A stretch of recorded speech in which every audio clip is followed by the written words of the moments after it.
Welcome to The Homeless Conservative. My name is Blake Fisher. I'm doing this one with no co-host today. No one talking to today. I'm just going to do it myself and answer some questions via text and Instagram and YouTube comments and things like that. And talk about a couple things going on, in the news that I think are worth talking about, and some things that maybe aren't worth talking about that are getting talked about. So let's jump into it and just bring up first question. First question is, WTF is going on with Hunter Biden? It's a great question. It's actually from Kelly, my guest from last week. She puts a very fine point on it. What is going on with him? Well, here's basically the short facts of it.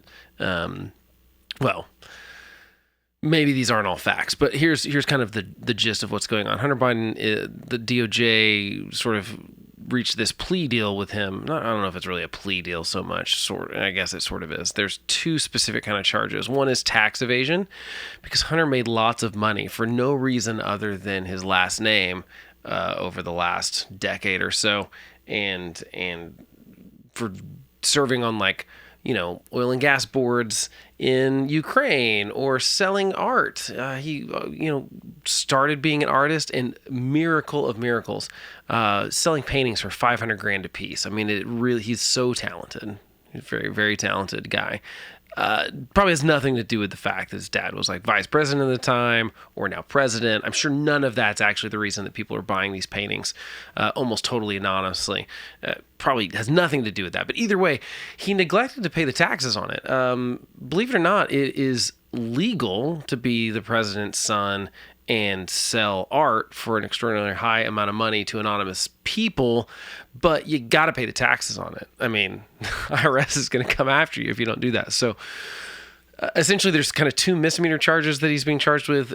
I'm not a tax law person, so I don't think I'm totally qualified to answer this. It's a little confusing because he'd paid the taxes. This is a 5-year investigation that DOJ has been going on, and some people think that there's a conflict of interest there because this all started before his dad was president. But when his dad became president, they were like, well, this seems like a conflict of interest. How can the guy that heads the Department of Justice, have an investigation going on into his son and not be involved somehow? There were a lot of people that called for a special counsel. But the sort of answer from DOJ was, well, look, the guy that's actually investigating this is a Trump appointee. It was the only Trump appointee that Biden kept on after he basically fired the other ones. Kept him on. I mean, it seems like that's supposed to be good enough for us. And he claims that he wasn't interfered with, to be fair. But since then, there's been these IRS whistleblowers that have come out and said, no, look, we were trying to investigate this further, and we were hindered by DOJ kind of mothballing them.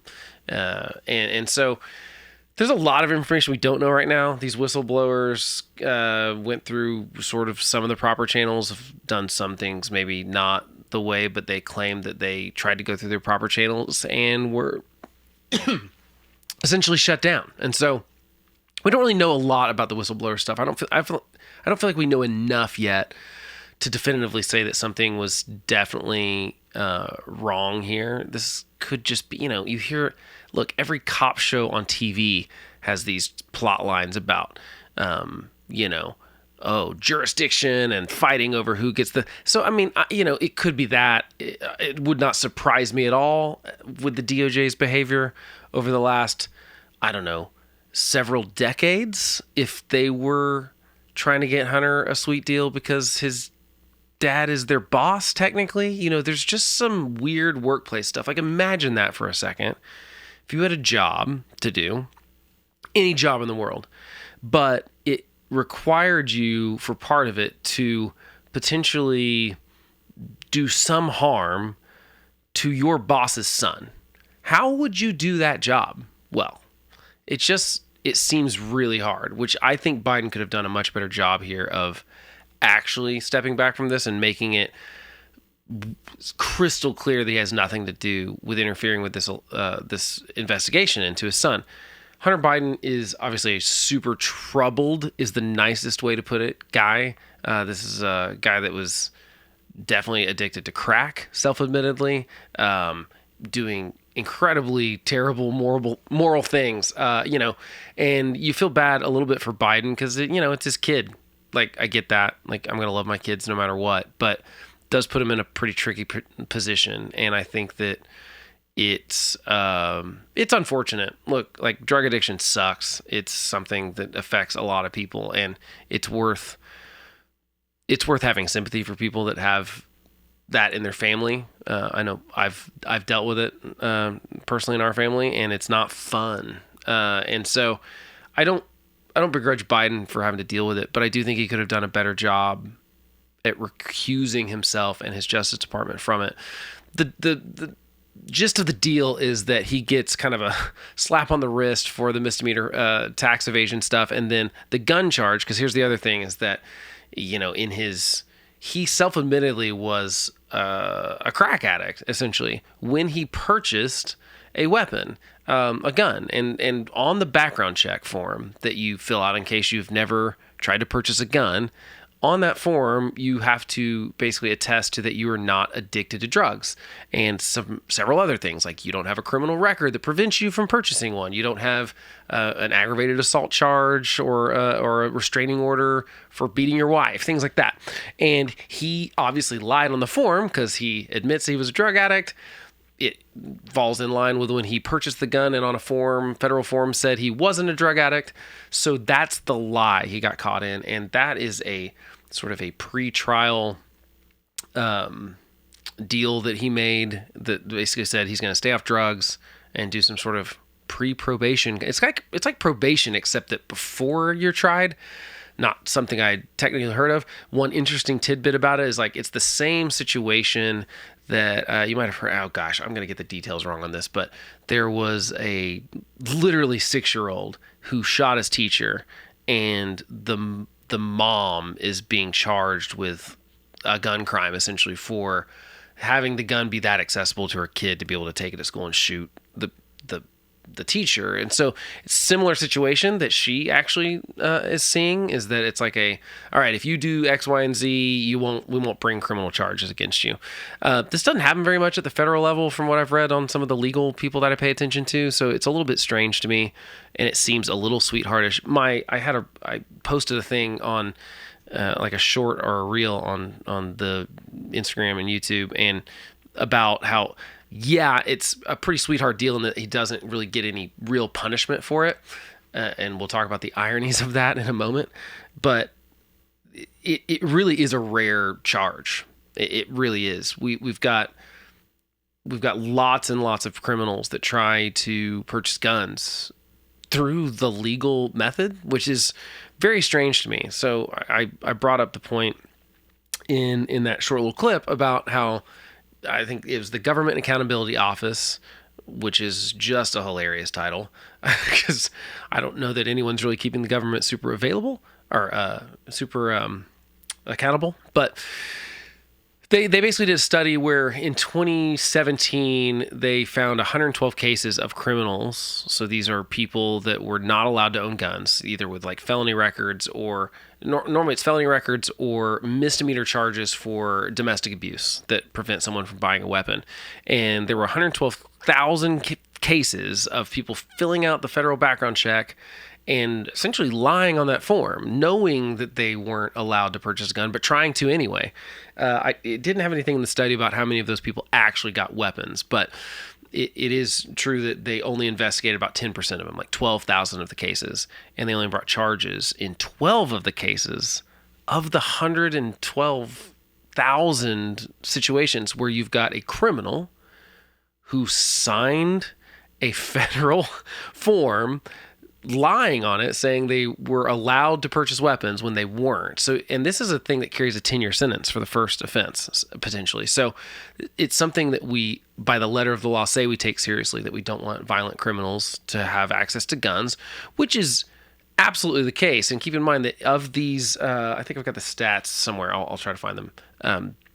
But, you know, the breakdown of those 112,000 people are actually people, it's like 64%. Unless I'm gonna have to find this now. And here's the breakdown of those 112,000 illegal applicants. 36% were convicted felons. 30% were subjects of protective orders. So this would be like someone, threatens their wife gets a restraining order from them, and 16% of them were convicted of domestic violence misdemeanors. So some misdemeanors, some felonies, but these are people that have technically gone further than Hunter Biden did. Hunter Biden lied on the form about being a drug addict, but he didn't have the previous criminal history that prevented him from owning a gun, just the part that says you're not supposed to be able to purchase a weapon if you admit to being addicted to drugs. And so technically what Hunter Biden did by the letter of the law was less bad, at least on punishment and how seriously we take it, than an actual convicted felon. But we've got like a 0.001 or what, 12 out of 112,000 situations in 2017 where we didn't even investigate it. And these are situations where this is as open and shut a case as I could possibly imagine someone could have. They can see, here's the form, here's where they said they're not a convicted felon, we show that they are a convicted felon, there was no confusion about them not knowing that they could not own a weapon, and yet they tried to purchase a weapon. This seems like as open shut case as possible. Hunter's is a little bit less so, because you've got to be able to prove that someone was a drug addict. In his case, it's because he admitted it in his book, I think is what it was, and so pretty obvious, right?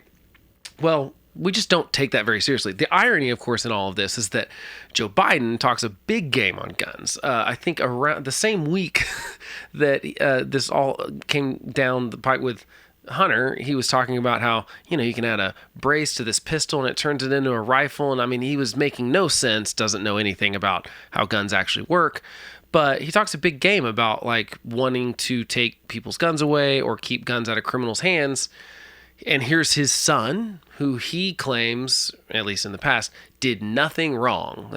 That's Joe Biden's exact words. He did nothing wrong. Well, I mean, he didn't pay his tax. Oh, yeah. The other irony is that Biden's, his sort of stump speech as of lately has been, it's time for the rich to pay their fair share of taxes, which is hilarious because here's his son who is making millions of dollars off of his dad's name, essentially, and not paying the taxes on it. So, he's kind of not helping his dad out politically either, because it's hard to talk a big game on gun control when your son violates those laws. You want to say he should get a pass. And I get that he's the dad of a drug-addicted son, and that's tough. But, maybe it's time to either change your tune on those laws, or to,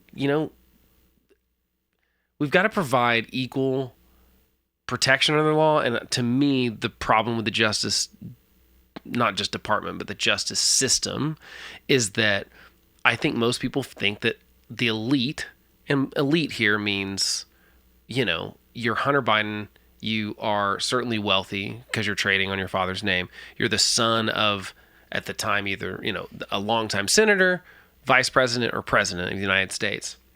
And you get different justice than someone would in any other circumstance. If someone else got caught with that weapon and had lied on that form, maybe it's worse. Now, I really don't see the data that shows that we convict a lot of people of lying about being drug addicts and purchasing a gun. I don't see it. When we're not even we're not even going after the criminals with convictions that say they are not allowed to own guns. It strikes me as implausible that we're going after people for this kind of like lying on the form without the past criminal record. It just doesn't seem plausible to me. But I could be wrong. I'm happy to see, but I tried to scour some data, couldn't find anything at the federal level for sure. So maybe it's happening at the state level that I'm not aware of, but seems like that would have to be coordinated with the federal government, because they're the ones doing the background check. So, I think that we've got to take, I'm a Second Amendment guy, but I think that the gun laws that we do have, some of them are absolutely worthwhile. Like, I think it's fine to say that if you have been convicted of a violent felony, you shouldn't be able to purchase a weapon. I have no problem with that being a law, but we don't actually take that seriously. And I don't think that we take, this. There's another point of this story that I think is really important that I don't think gets enough press, is that Hunter was dating his, this is so weird, his past sister-in-law, Beau Biden's wife. Beau Biden died of cancer several years ago. And I guess Hunter and her kind of struck up this romantic thing. And I think when she found out about the gun, she was upset or something and tried to dispose of it. But she threw it in like a trash can that was like a couple 100 feet away from an elementary school.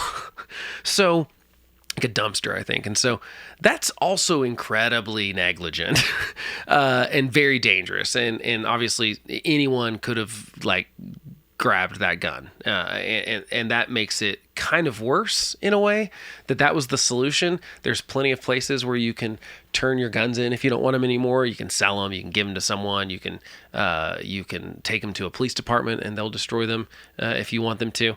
So there's lots of ways to take care of this, and none of those were. So, I think that they were pretty negligent, and I think that we've got to take negligence seriously with that kind of thing, because I think it's worth doing. People talk, Joe Biden and Democrats talk a huge game on what they want to do about gun control. They claim there's all these common sense gun control laws that they want to pass that everyone agrees on are just common sense. But to me, that seems the most common sense. We shouldn't allow, drug addicts to purchase guns normally for their own safety. Honestly, 2/3 of gun deaths are suicides. And that's going to be a lot of that demographic, I would imagine. Drug addicted, depressed, things like that. And so in some ways you are potentially protecting them from themselves and certainly their families and stuff. So I don't think that law is bad, but we don't really enforce it that much. But my point is not that Hunter shouldn't get the charge, it's that more people should be charged with that crime. I think that that's a fair crime to charge people on. There were some specific things that got brought up about how, I guess if you're a black rapper like Lil Wayne, or I forget the other guy's name because I don't have it in front of me. Lil Wayne's was not the same. His was like a criminal gun possession situation. The other guy did get like a couple years for the exact same thing, lying about being a drug addict on the form, and that's what they nailed him for. I don't know the details of that, so I'm not gonna speak about it, but like, clearly, we live in a big country. The federal government brings lots of charges to lots of different people, and they're not all the exact same across the board every time. And I am confident that Hunter got a better deal than some rapper. That's probably true. And I think that is a problem, is that there's a different tier of justice if you are the president's son in this country. And it doesn't even have to go that high. It could be the guy that works for the president son. I mean, I don't know. It just seems like it's more about who you know than it is about what actually happened. So that's kind of Hunter Biden stuff right now. The stuff that I would not pay attention to quite yet is there's still other investigations going on, and they've publicly said so, in the sense that they are still looking into, were people buying influence, or were they attempting to buy influence? I think it's pretty obvious that a lot of people in the Biden family are very shady in the way that they trade on the Biden name when he was a senator and when he was vice president and now that he's president. And that does happen. I think it's important to keep in mind that that doesn't mean Joe Biden did anything wrong yet. Now, there's some, there are these stories about how that Hunter Biden said, and then there's 10% for the big guy, and that alludes to that, like, Joe Biden was getting a kickback when he was vice president for some of these payoffs from like Chinese companies or the Ukrainian Burisma board or things like that. So far, there's not been any hard evidence that that's the case. And by hard evidence, I mean there's a lot of people in Congress saying they know stuff, but they've not shown it to us yet, and we haven't actually seen any real evidence of it. So I would say that if you are on the right, keep in mind that we had a problem with the Steele dossier and how shoddy it was, and the FBI didn't do their job. So I would like the FBI and Congress to do their job well with these same kind of allegations on Democrats' side, or else Republicans will look as foolish as Democrats did in buying the hype of the Steele dossier. And so that's one thing. There is some other stuff that's a little bit more damning. There's a WhatsApp message that these IRS whistleblowers I was talking about earlier released. And that is a little bit more interesting because it's it's basically been confirmed by Hunter Biden's lawyers that it was wrong for them to leak this. It was WhatsApp messages that were, it was a warrant that the Justice Department got, or IRS, or someone got for Hunter Biden's iCloud history for messages and things like that. And there's a WhatsApp message to Chinese board company situation where he was telling, I'm here with my dad, essentially. I should probably read the real quote. Let's see, I'll pull it up. So the actual message says, I am sitting here with my father and we would like to understand why the commitment made has not been fulfilled. Tell the director I would like to resolve this now before it gets out of hand, and now means tonight. And Z, this guy's name is, let's see, where is it? I can't remember his name. Anyway, and Z, if I get a call or text from anyone involved in this other than you, Zhang, or the chairman, I will make certain that between the man sitting next to me and every person he knows and my ability to forever hold a grudge that you will regret not following my direction. And he said, I'm sitting here waiting for the call with my father. That's about as clear. That's much more clear than the big guy. Now, here's an interesting tidbit of information. This is from July of 2017. In July of 2017, Biden was not the vice president or the president at the time. So even if he was in on this thing, I'm not sure it would be illegal.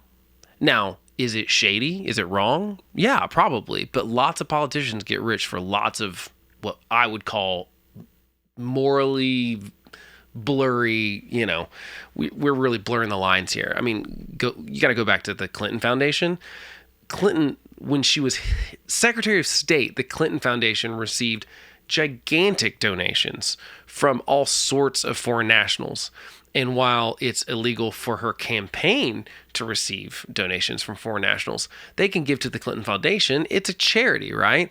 But come on, that was super shady. And it was definitely morally wrong, and I think that politicians should be, I don't know, morally not bankrupt enough to go like, even if it appears to be wrong, I shouldn't do it. Now I realize that's a pipe dream, because you look at the net worth of people in Congress after they join Congress and before. They make a good living, 170 something thousand a year, but most of them are tens, hundreds of millionaires, and so how are they making all that money? It's at least shady in some way. That doesn't make it illegal, unfortunately. I don't think there's, like I said, that WhatsApp message is certainly interesting, but if he wasn't vice president at the time and wasn't president, I don't know that this is going to be something that they can nail Biden on for his involvement in. We'll see. I do worry that Republicans are chasing after this Hunter Biden thing because it's the closest thing they can come to what feels like vindication for how Trump was treated by the Justice Department during his first 2 years in office and onward since then, although I think the indictments have gotten much more serious since those first couple of years. And I think they'll look foolish if all this ends up being nothing at all, and they pumped it up to be much more than it was. So stay tuned on that. I don't know that anything will come of it. We will see. Hunter Biden's definitely a shady guy. Wouldn't trust him at all. If I were his father and in the position that his father was in, I would have asked him and my brothers and anyone else trying to trade in on my name to stop it, or I'm gonna go after you myself with the Justice Department or something. I just think that I think people have no faith that these politicians have any interest other than their own at heart. And I think that's a pretty fair assessment when you look at it. Even if Joe Biden never knew anything, I don't believe for a second he didn't know about this. I think he tried to turn a blind eye. The original statement was, he would say he knew nothing about his son's business dealings. And now it's turned into he was never involved in his son's business dealings. There's a difference there. Pretending to not ever have known about them in this WhatsApp message clearly would indicate that his dad at least knew. Now, here's another to be fair situation.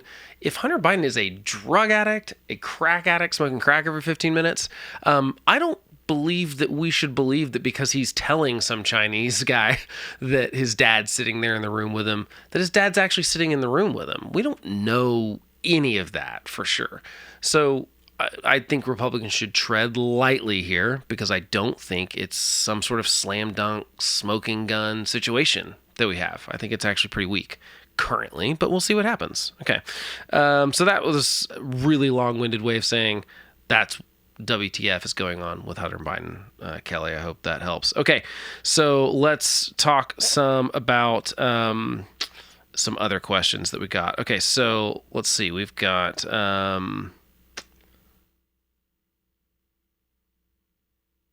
Okay, here's another fun one.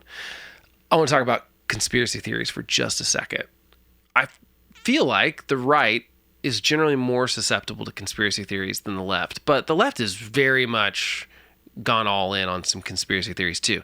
And I feel like there's this situation now that everything that happens, there's a conspiracy theory for immediately by generally someone pretty prominent, someone in sort of either conservative media, talking head, someone like that, floating, well, here's what could be going on, and just kind of theorizing without any evidence whatsoever. And I saw it happen with a few different things this week. One was the Hunter Biden thing. I saw some people sent me some stuff thinking, oh, this is actually Joe Biden getting a sweetheart deal for his son, and then he's going to announce that he's not running for a second term. I don't think anything like that is possible, because the number one way that I try to debunk a conspiracy theory is how many people would have to be involved in this. And the larger number that is, the less likely it is that they're going to all keep that secret. So in that situation, you'd be telling me that the Justice Department and the IRS and the FBI and Congress all are doing this so that Joe Biden doesn't run for a second term to get his son a better deal. I don't know. That seems far-fetched for me. And that would be one coming from the right. I saw another one coming from the right that said I really normally wouldn't talk about this, but the whole Titan submersible that imploded, their theory was that Biden and I guess the Navy didn't tell us about the fact that they knew it probably imploded on Sunday. They didn't tell us until Thursday when they found the wreckage, because they wanted that to consume the news cycle and not be talking about Hunter Biden or any of the other stuff that was not great for Joe last week.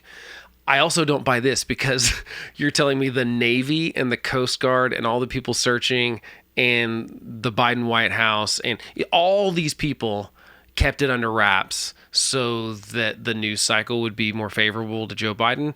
Seems highly unlikely. What is more likely the case, and I think this is a pretty fair assessment, the Navy did know that it sounded like they thought what they would say they thought they heard was the implosion of that submersible near the wreckage, and they gave the Coast Guard the approximate coordination or coordinates of where that was.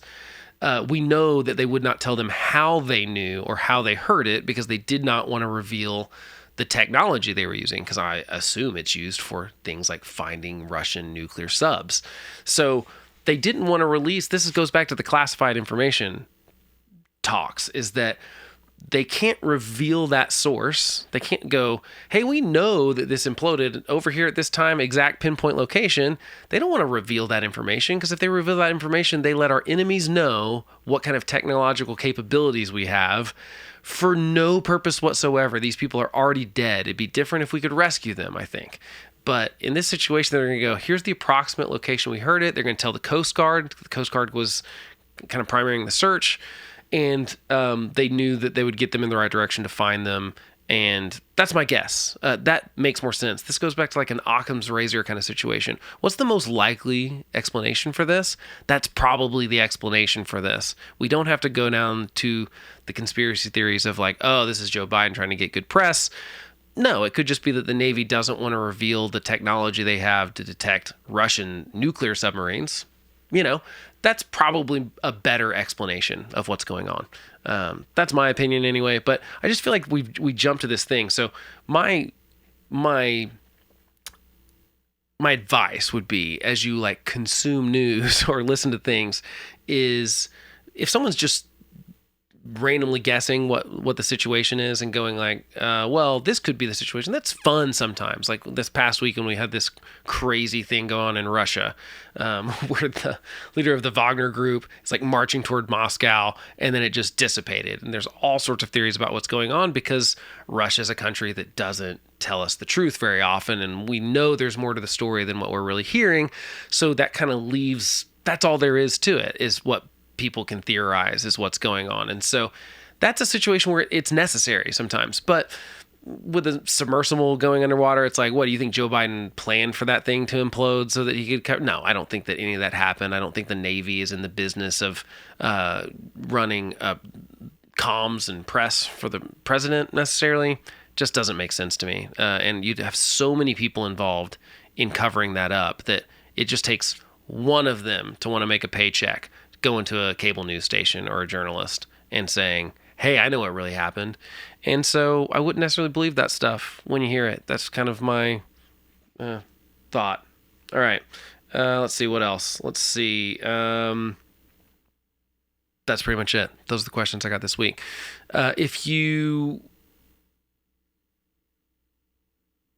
So yeah, that's kind of it. That's a solo one. I'm kind of experimenting here, seeing what, sometimes I'll have guests, sometimes I'll have conversations about a specific topic, maybe do more news roundup, stuff like this. Let me know what you think about it. If you've got questions or comments, you can put them in the comments on YouTube. You can answer, you can send me questions on Spotify, on Instagram, I'm not doing Twitter yet. Still, we'll see if I dive into it.